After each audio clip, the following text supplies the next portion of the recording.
Oz versus Tim Parker. What's going on here then, Here we fucking go, Mark? Pete. Here we go. Ted Turner had bought the rights to the MGM back catalogue of movies. Yes. He was very, very keen to cross-promote his different elements of his business. And one of these was he could create a character now on WCW Wrestling that would remind people that The Wizard of Oz was a film they could watch. And that's exactly what he did. They do a scene, essentially, from the movie, like it would be done by a high school. Yep.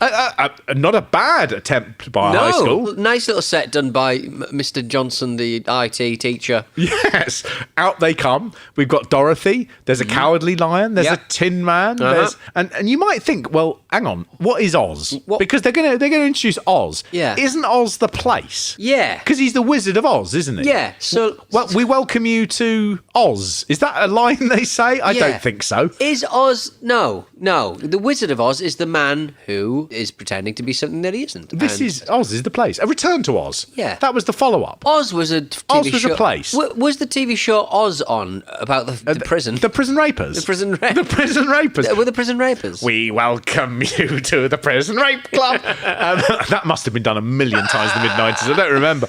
Look, it's very clear, Pete. It's very clear. Let me explain. There's a voiceover. Yeah. Once upon a time in a land... It's voiced by Kevin Nash himself, actually, who will play Oz. Oh, bless him. Once upon a time in a land far away, there lived a wizard. Not the Wizard of Oz. He was called the Great Wizard, and he ruled the Kingdom of Oz. Once upon a time in a land far away, there lived a wizard, but not the Wizard of Oz. His name was the Great Wizard, and he ruled the Kingdom of Oz.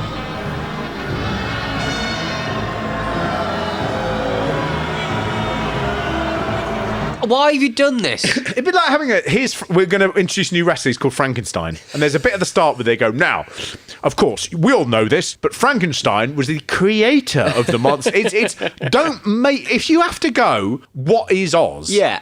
Then choose something else. Call him the Wizard. Yes. Right? And then you just go, there. That will do. He is a supporting character in the thing that we've bought. Yeah. Now, the crowd, it's worth saying, are white hot. Furious in this. They are so angry. If they were angry at the idea of the character of Little Richard, they are this is just one of the few times where I actually could hear in the booing, I heard someone specifically saying something. I just hear them go, shut up! Like that. They tell them to shut up. Welcome to Oz! Welcome to Oz! Come on, guys! Come on, welcome to Oz! This is going on like a high school production. There's a man who's got a mask over his head, and they're wearing old men masks. They haven't done makeup. It's old men masks. And you can hear the muffle of the mask as he talks into the microphone. And he keeps on saying, welcome to Oz! Welcome to Oz! Welcome to Oz! And just as I was watching this going, this is a fucking disaster. He turns around, he's got a fucking monkey on his shoulder, a little spider monkey, wearing a nappy. He's got a nappy on because they don't want monkey shit all over. This costume's got to go back. Exactly. Welcome to Oz. Oh, I will show you who Oz really is. Oz has come into the ring. Right. He's tall. He's wearing an old man mask as well. Yeah. With a great big hat. Why is he wearing an old man mask as well? The old man mask doesn't make any sense. It also, because they're the same, the old man and Oz are the same. Yeah. You're like, so is this like Cuck Dusty Rhodes? Who's to the man? Is this the old man's, what, libido? Psyche? Big sexy cock. Forbidden desires made flesh? I don't know. But welcome to Oz. And oh my God.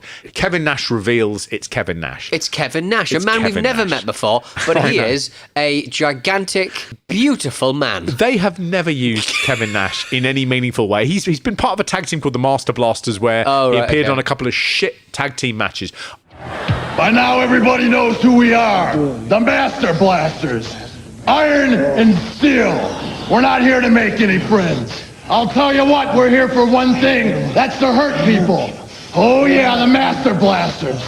We haven't been beat yet. Nobody ever will. I cannot remember what the second Master Blaster looks like. Right. No one would have looked at him and gone, this guy will be one of the big stars of the industry in the 90s. Yeah. What they would have looked at is, at best, they would have gone, isn't that shit one from the Master Blasters? Or they would have looked and just gone, what does this mean? Who's this guy? The entrance is 4 times as long as the fucking match he has as well. There's a guy called Tim Parker, and Tim Parker just gets squashed immediately, and it's all over. 26 seconds. There is the booing stops because people are so far beyond, I am going to boo this. They are like, I am rejecting this. And they are just going, no, absolutely not. The Wrestling Observer at the time wrote, live, the Oz entrance was one of the more embarrassing moments I've had in this lifetime when it came to rationalising being a wrestling fan. It made Dave Meltzer look at his career and go, I don't know if I can do this anymore. The smoke was sulphur-based and the building smelled bad for the remainder of the show. Oh, fucking hell. He gave this match a particular, he doesn't really do negative stars very often. No. He gave this match -3 stars. Right. -2 for the intro and the match, and -1 more for the smell that was left. I adored it and loathed it, and I thought it was so... The difference between how they thought it would be received. They built a set. They had actors, and it's so... The whole point about the monkey became like a talisman for me on this. And I was thinking the journey of the monkey, they had to book the monkey. They had to look and find who would be able to hire out a monkey. Yeah. So the man had to bring the monkey in. Yeah. He then had to introduce it to the actor. They had to put the nappy on the monkey. Yeah. The guy said, okay, keep it here. And he was like, great. They tried to get to know the monkey. Yeah. They've gone out for this. Can the monkey handle sulphur? Yeah, and going out afterwards, just going all of that effort by so many different people to create something that nobody wanted to see. To sell a gigantic, stunning man. Yeah. Like, who could wrestle. Yep. I mean, the Oz character did not last long. No. I did get to see Oz perform. Did you? Yes. Live with my eyes. Lovely. I saw him against Dustin Rhodes. Oh, cool. In 1991, in about December, at the Raw Power Tour in Olympia, when WCW came over. And Dustin Rhodes went over in that match. Right. But I have a photograph of Oz, yes, which is, I think it might even take my mate Russell, who's sitting next to me. He was the first person I saw who had a zoom camera. Yeah. The built-in zooms. Yeah. Those were game changers. And he took a couple of good pictures of Oz. But it is, the thing about the MGM thing, had this been anything but a disaster, they had a second character that was being lined up to be debuted, and it's so, how would you fucking get this over? It was based on Rhett Butler from Gone with the Wind. I mean, minefield, A. What? But B, he's just a southern bloke. Why are you've bought it, don't ruin it. Yeah. You bought the thing. I mean, don't fuck it up. The synthesis between them, I don't think is as great as you believe it will be. No, it's like the man who buys the Ferrari clothes. Never buy the Ferrari clothes. Yes, very You'll true. ruin the effect of owning a Ferrari. Completely. I mean, it's Kevin Nash. They also made him dye his hair silver. And silver, of course, is not silver. Silver is grey. No. And considering that, I think... He looks like it now. He does, but Kevin Nash at the time, I mean, if his later career is any indication, he must have been just trying to chirps up birds 24/7, and suddenly he's got grey fucking hair. He wouldn't need to. They'd just be attracted. It'd be like the original kind of dating app. Yeah, Kevin Nash is in your town, and you just feel this from your womb just pulled towards him. I bet Kevin Nash had a pop at that monkey. Bet he had a quick go. Hey, that looks like I love that nappy. What is it? What is it? Little baby Pampers nappy? Oh yeah, sure. Hey, come over here. What town are you from? Awful. Very, very eerie situation here in St. Petersburg. I ain't never seen nothing like this, and I've been to 2 goat ropings and an all-night fair, brother. Coming in.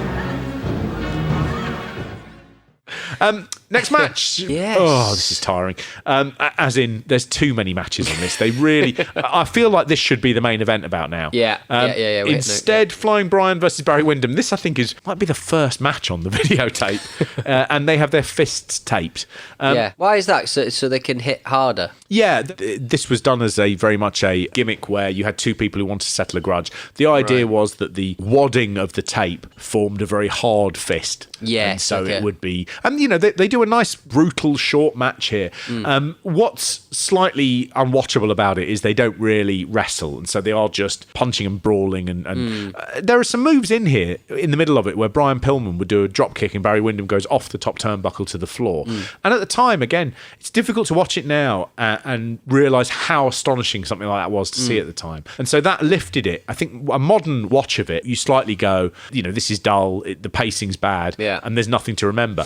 At the time, those couple of high spots, the falling out over there, the jumping from the ramp onto the metal guardrail, those would be moments that you were like, holy shit. Yeah. It's a bit like if in 20 years' time you watched the Hell in the Cell match and you were like, well, oh yeah, it had those 2 bumps, didn't it? But the rest of it was just wandering about. But thankfully the business went in a different direction. But that's what this match is like. For the time, it seemed incredibly passionate and violent. And now it just seems, what the fuck was that? That was, Barry Windham also wins with the superplex, and at the time that was a very spectacular high-risk move.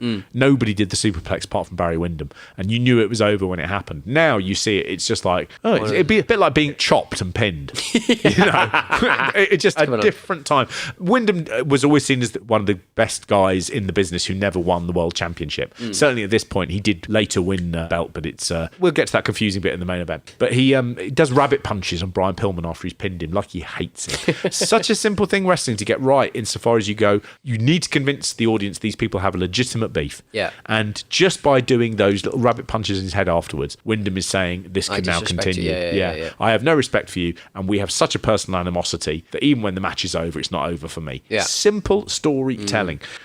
Well, I started Googling the Tit Fist, and I watched a bit of it must have been ECW or something. It was like was it Taiwanese? Taipei. It is. Yeah. It's a classic sort of ECW thing, which is that, and a wrestling thing, which is you use the name of a foreign place because you're saying it's almost got a history and a heritage. Yeah, right. So it's I think that one was that probably was Axel Rotten versus, could be Ian Rotten, his brother. Was, yes, yeah. And that is I believe a Taipei broken glass taped fist match. So you put like broken glass in your fist. Stuck it on with the old super glue, the old glass, and then you hit each other. Those two gentlemen were not gifted in the ring. No. So they did just lacerate their faces open. Right. And that was how they made a living. Look, got to do something.